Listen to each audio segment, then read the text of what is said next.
You may think you're tough, but I eat men like you for breakfast. Is that all? No, that's not all. But something in his eyes captured me. Capture you. I felt warm, feverish. You may think you're tough, but I eat men like you for breakfast. Hello, my beautiful femme fatales. Welcome back to my channel. I hope you're having an amazing day. Today, we're going to talk about one of my favorite actresses, Katherine Zeta-Jones. There are some actresses that play the femme fatale, but Katherine Zeta-Jones embodies her, and with an energy that lingers way after the end of the movie. From the moment Katherine Zeta-Jones appeared in The Mask of Zorro, men everywhere in the world were utterly hypnotized. Her presence wasn't just captivating, it was hypnotizing, irresistible, like a spell that you could not break. And Michael Douglas, when he saw her in The Mask of Zorro, was not just impressed, he was obsessed immediately, so enchanted by her femme fatale aura that he could not resist the urge to see her. He had to see her immediately, and he knew in an instant, this is the woman I want to marry. Katherine is actually not just a femme fatale in her movies, she's also the breathing embodiment of a timeless fantasy. She really embodies that dark feminine energy. She is one of the only actresses of nowadays that remind me of the glamour and of the sophistication and the elegance of the old Hollywood actresses. Let's break down why men fantasize over her, what makes her so irresistible, and why Michael Douglas could not resist her. And he grabbed her very quickly, and all the men in Hollywood were after her. When she was doing a film with George Clooney, he also had a crush on her, I can feel it. And why Michael Douglas gave up everything for her, and how she continues to be Hollywood's most iconic femme fatale. But first, just wanted to let you know that if you want to see more of my content, I talk about fashion, femininity, old Hollywood glamour, seduction, dating, and anything to make you become a highly feminine lady. And to upgrade your confidence, feel free to join the channel, the link is down below, and also follow me on my Instagram and on TikTok. And if you want to become the ultimate prize, the ultimate femme fatale siren like Katherine Zeta-Jones, have any man you want wrapped around your finger, join my femme fatale siren course and join the thousands of women that had their life changed with this course. Because this is not just a course, it's a full transformation to go from taken for granted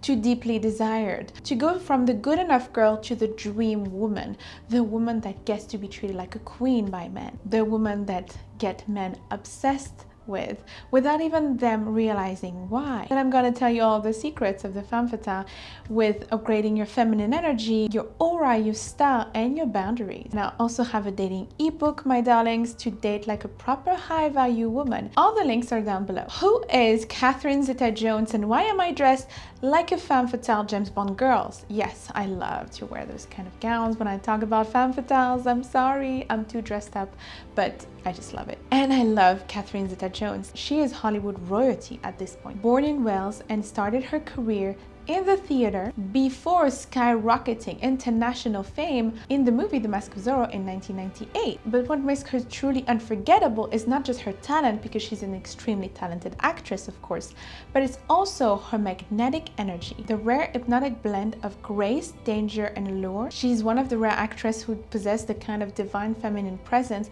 of an old Hollywood legend like Ava Gardner or Elizabeth Taylor. Her love story with Michael Douglas, I really want to talk about this because this is one of the best love story ever, but this was femme fatale energy at its finest. Michael Douglas saw Katherine Zeta-Jones in The Mask of Zorro, and like every man in the world, he was hypnotized. He was obsessed. He could not meet her, and he used his influence to organize a meeting with her. I met her. I just had seen Zorro, and then I was over at the Deauville Film Festival, and I saw that the next night of the festival, Katherine was going to be there with Zorro. So I said, all right. I asked the gentleman, my publicist, I'd really like to meet her. Can you find out if I can have a drink with her? And I met her, you know, in the bar, and a total gentleman. He tried a bold line when he met her, and he said to her, I'm going to be the father of your children. She was like, oh yeah, of course. But Katherine, instead of being like all giggly because she was in front of one of the biggest actors in Hollywood of all time, Michael Douglas, no, she was like, I know my value. So she told him, well, I know your reputation. Because back in those days, his reputation was about going out with a lot of women. He was kind of a player at that time. I said to her after about half an hour, you know, I'm gonna be the father of your children. Sounded good, and she said, you know, I've heard a lot about you. And I've seen a lot about you, and I think it's time that I say goodnight. Wow. And so I thought, oh, I've totally blew. She was gone early the next morning. I gotta find some roses, you know, and I gotta get some roses to her. Then she said to him, if you want me, it's gonna be only me. Michael Douglas, being so surprised and so impressed by her boldness and her confidence and her honesty, he was like, wow, okay, yeah. Yes. And he had many contacts of other women in his phone, and he was like, okay, I'm dropping everyone. He dropped everyone. They've been married for over 20 years now because she was the kind of woman to not beg for his attention, to be like, no, if you want me, you have to be devoted to me. If you want me, you have to make efforts towards me.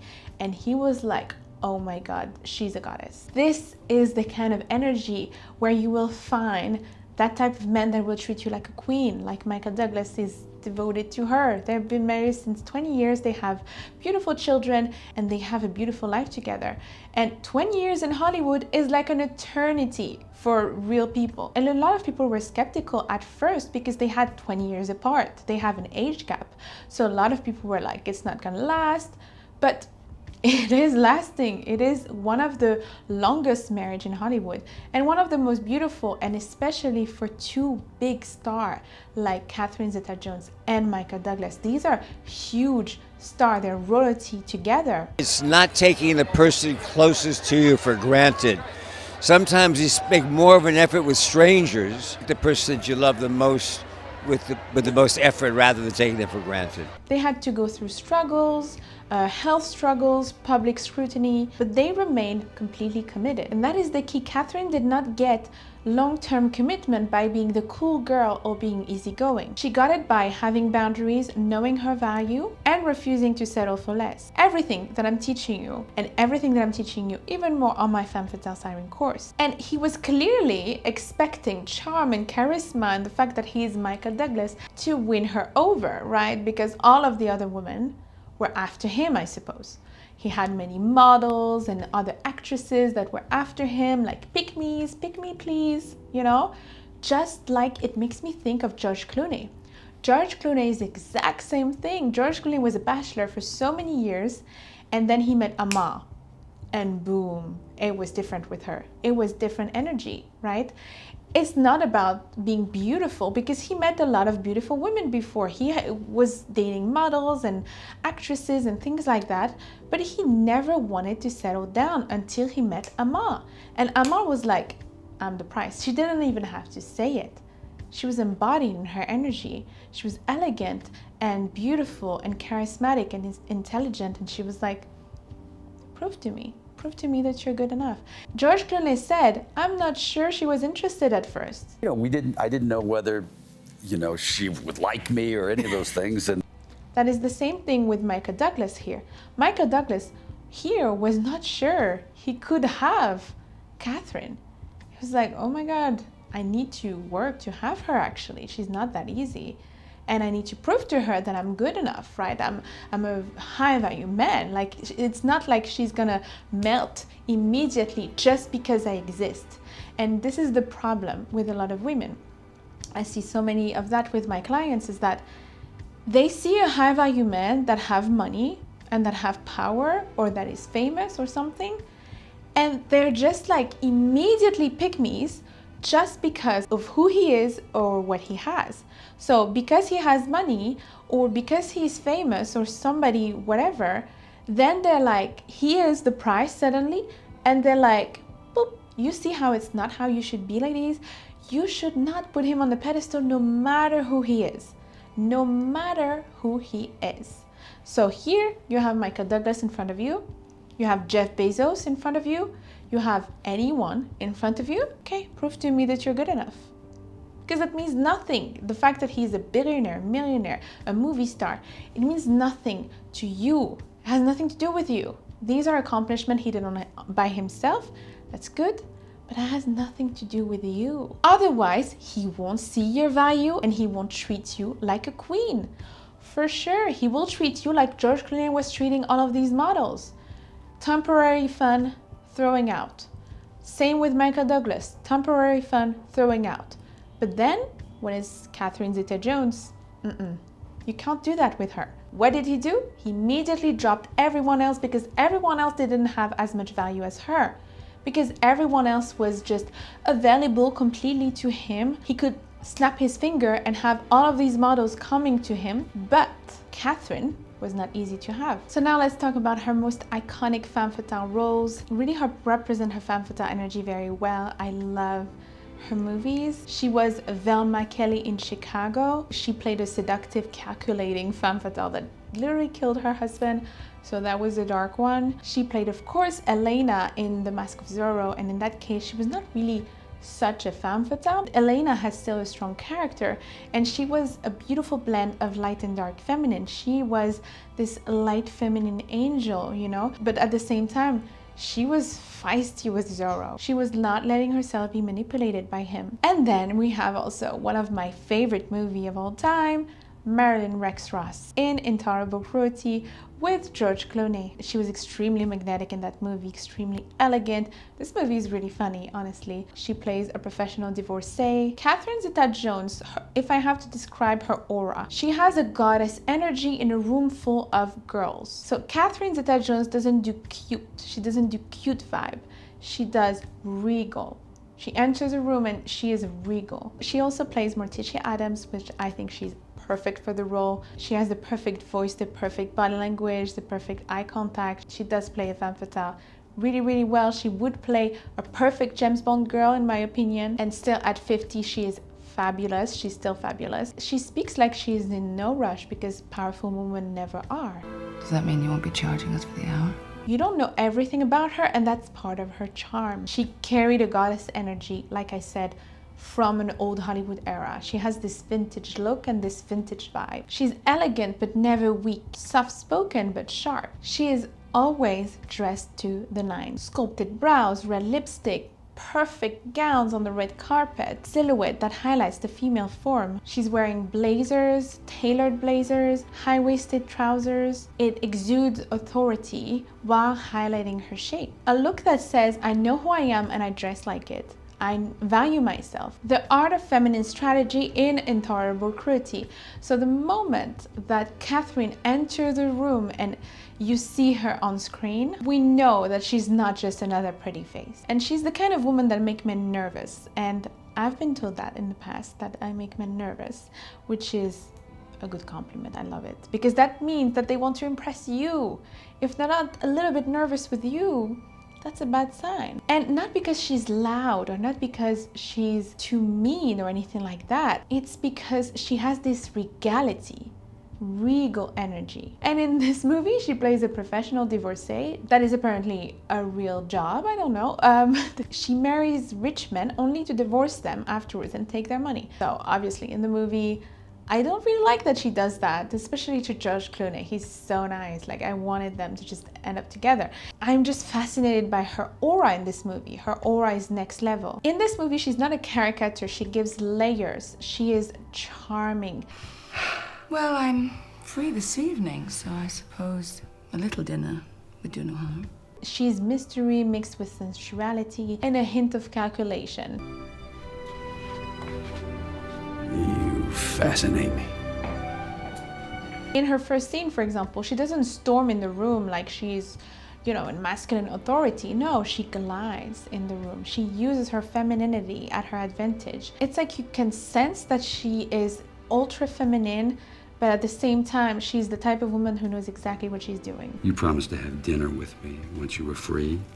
I said I wouldn't whilst I wasn't, which implies no promise once I am. Noted. She doesn't flirt, she lets the men flirt with the fantasy of her. That's powerful. That's like next level seduction here. That's the first lesson of high level feminine energy. She let the men flirt with the idea of her, the mystery, the untouchable spark. No, that's not all.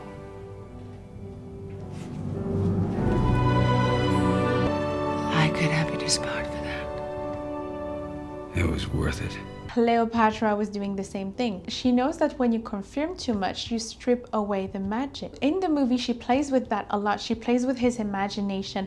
She let him imaginate. She doesn't say much. She says some phrases that are quite powerful and seductive, and then she goes away. She uses her body language at her advantage. That's why I said body language is so irresistible. And I analyze her body language in my body language masterclass. If you want to see deep analysis on this, by withholding confirmation, like she doesn't confirm to him that she likes him or anything like that. He doesn't know anything. She holds the power in that case. He's like, you fascinate me. You are an incredible woman. You're the most beautiful woman I've ever seen. Like he's really, really intensely expressing all of his feelings. She doesn't express anything. Like I'm exactly like that also. I'm very femme fatale. Like Ed told me you were the most beautiful woman that he'd ever met. I didn't expect the most beautiful woman I'd ever met. in that case, she makes her presence unforgettable. It is why men are never tired of chasing a woman who let them fantasize. And Catherine's wardrobe in Intolerable Cruelty is a powerful message by itself. And when she goes down the stairs in the casino with her beautiful red dress, with her beautiful poodle that is white, and she's walking around, she's walking down the stairs, it just looks incredible, like with high confidence. Her clothes speaks volume before she utters a single word. Think Taylor dressed in black, cream, beige. You cannot look away. You have to look at her. She doesn't dress to show off her body. She dressed to show off her value. She's trying to look untouchable, kind of. She is untouchable.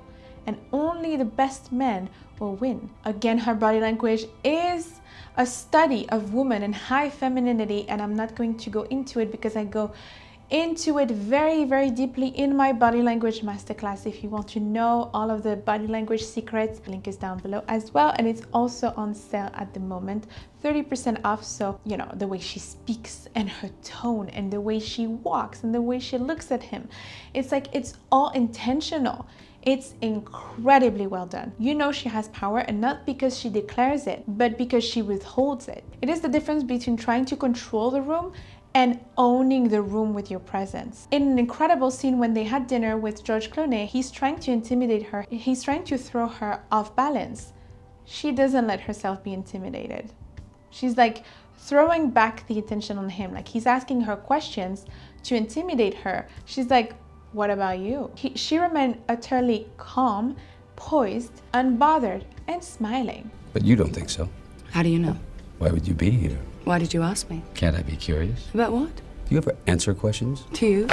She has a smile that says, I know something you don't, and I'm not in a rush to tell you. There's no desperation in defending herself. She is not there justifying herself because she's not there to get his approval. She's there to let him think he's in control while she's already 3 moves ahead. In Intolerable Cruelty, at some point, even when the men think he has won, actually he didn't.